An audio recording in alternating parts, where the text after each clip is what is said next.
Salut tout le monde, j'espère que vous allez bien. Bon, déjà un grand merci à tous les gens qui ont donné pour mon crowdfunding et tout. Donc le lien est dans la description, vous commencez à savoir ce que c'est. Voilà.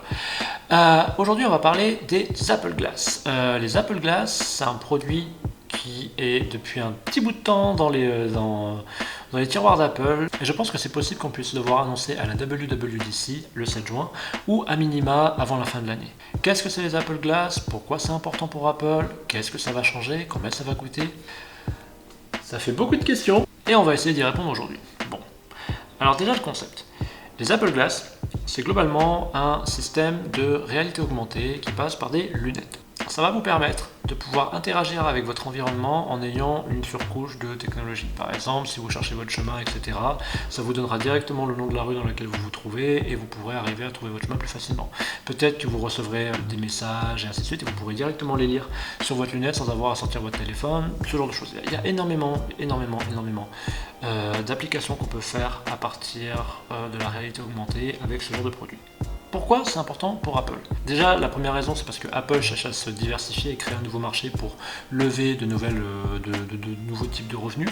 Et ensuite, ils cherchent à utiliser l'écosystème très cohérent qu'ils ont mis en place d'une manière encore plus cohérente qui puisse leur apporter plus d'argent. La réalité augmentée, ça fait partie de ce projet globalement. Si vous regardez bien depuis quelques années, ça fait un petit bout de temps qu'ils poussent à la réalité augmentée. Ça fait vraiment un petit bout de temps. Depuis environ 2017-2018, ils commencent à pousser un petit peu la réalité augmentée, ils augmentent la puissance des iPads pour faire que vous puissiez par exemple jouer à des jeux en réalité augmentée, ce genre de choses, et je pense que c'est dans ce but. Le fait par exemple que Procreate se lance dans la 3D et le fait qu'ils poussent en ce moment le fait de pouvoir dessiner en réalité augmentée, faire des illustrations en réalité augmentée, je pense que ça indique le fait que le produit va bientôt arriver. Alors combien ça va coûter? Bon, ça va coûter je pense dans les 400-500 euros. Ce qu'il faut comprendre, c'est que ça va pas être un produit, je pense, qui va être indépendant. Ça va sûrement être un produit qui va devoir être utilisé en accord avec par exemple peut-être un iPhone, un iPad, un MacBook, ce genre de choses. Je pense que l'iPhone c'est sûr automatiquement parce que c'est le produit, si vous avez un iPhone, que vous avez tout le temps avec vous. Donc ça me semble très logique de voir les connexions qui peuvent être établies à ce niveau-là, mais je pense que ça va marcher avec d'autres trucs comme l'iPad, le MacBook, tout ça. Ça fait sens, globalement. Un autre élément qui va être important pour ces Apple Glass, c'est qu'apparemment ces Apple Glass vont aussi pouvoir avoir des verres qui vont vous permettre de pouvoir les ajuster à votre vue. Donc vous pourrez commander la monture et vous aurez aussi des verres qui pourront être adaptés à votre vue. Ça c'est une rumeur, mais je pense que ça fait sens, ça me semble logique. Et comme ça permettra d'éviter de devoir passer par des lentilles ou ce genre de choses pour pouvoir porter ces lunettes. Et ça me fait penser aussi que Apple continue d'avancer dans tout ce qui est technologie reliée à la santé, globalement, comme les Apple Watch qui vous permettent de calculer le battement de votre cœur quand vous courez, ce genre de choses, votre niveau de stress, etc. Là, ils vont commencer à attaquer un nouveau segment avec ces lunettes et donc la vue. Et ça me semble vraiment pas de la science-fiction de me dire que peut-être d'ici 5 ou 6 ans, Apple pourrait présenter des applications qui vous permettraient d'ajuster votre vue par de l'intelligence artificielle. Ça me semble vraiment pas de la science-fiction. En tant que programmeur, je pense que ça peut être possible. J'ai pas les connaissances suffisantes en optique pour pouvoir l'affirmer absolument, mais je pense que c'est possible. Et ça sera un gros changement pour Apple aussi. Après, ce qu'il faut garder en tête, c'est que c'est une première génération de ce produit, donc la première génération n'est jamais parfaite. Il faut toujours attendre la deuxième, troisième génération pour que le produit commence à se consolider. Mais je suis très curieux de voir ce que ça peut donner quand même.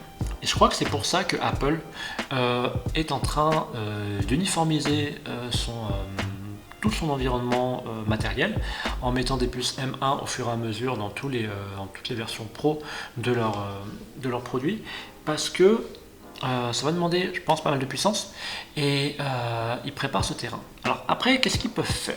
Il y a plein de manières qu'Apple peut utiliser ce type de produit. On ne sait pas trop parce qu'en France, on connaît Apple principalement pour faire des iPhones, des iPads, tous les produits qu'ils font de manière générale.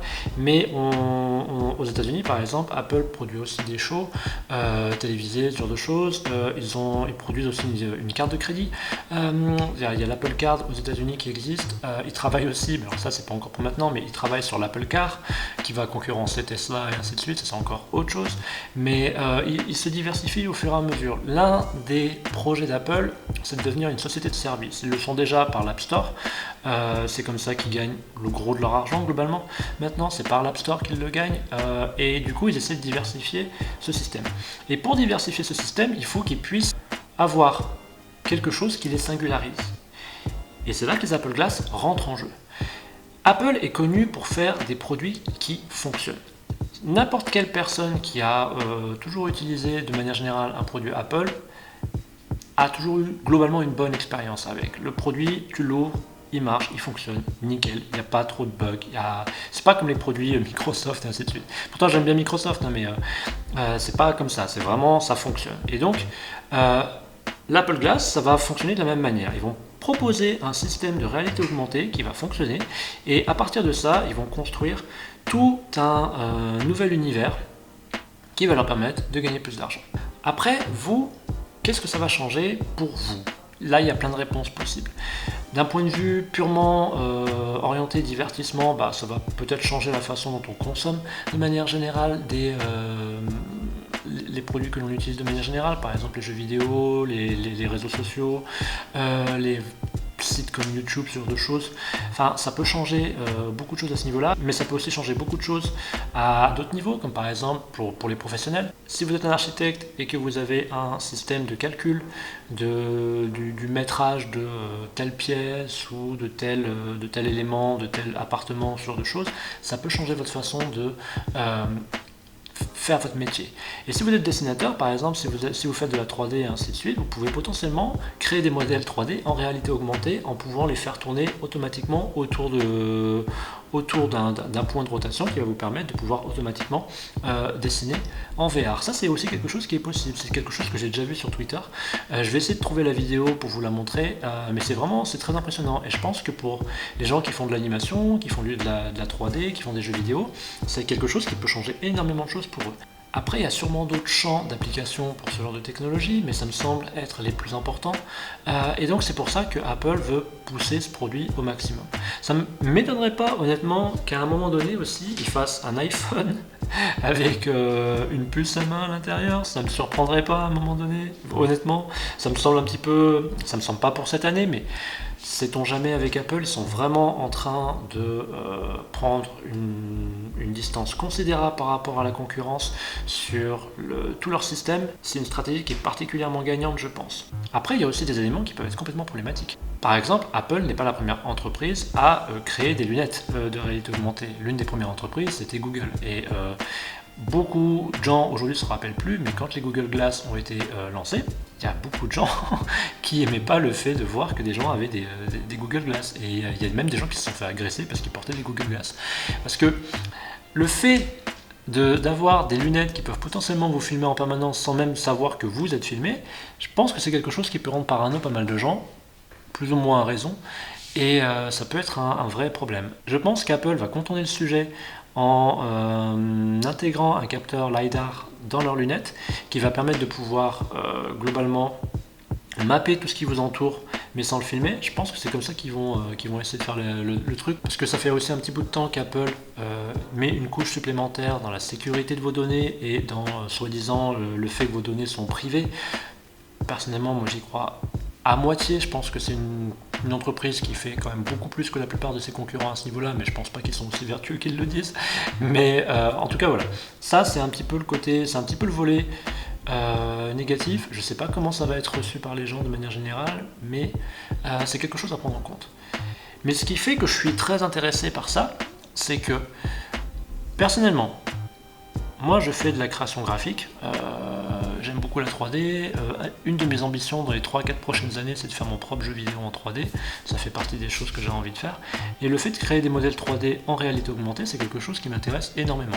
Et je peux voir vraiment ce que ça pourrait amener le fait d'avoir cet appareil-là qui est démocratisé en termes de tout ce qui peut être fait au niveau logiciel, au niveau des applications, mais c'est quelque chose qui me rend curieux. Mais après, je ne sais pas si ça va être juste un gimmick ou si ça va être vraiment quelque chose qui va amener une plus-value.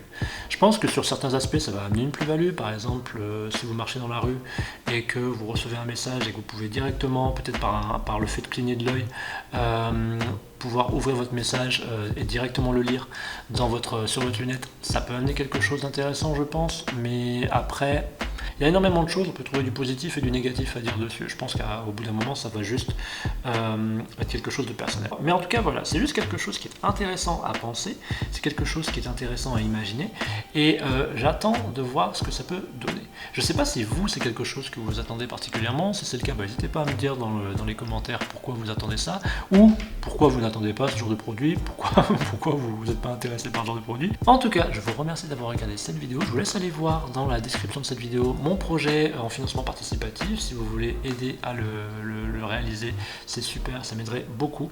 En tout cas, je vous remercie d'avoir regardé cette vidéo et je vous retrouve bientôt. Salut!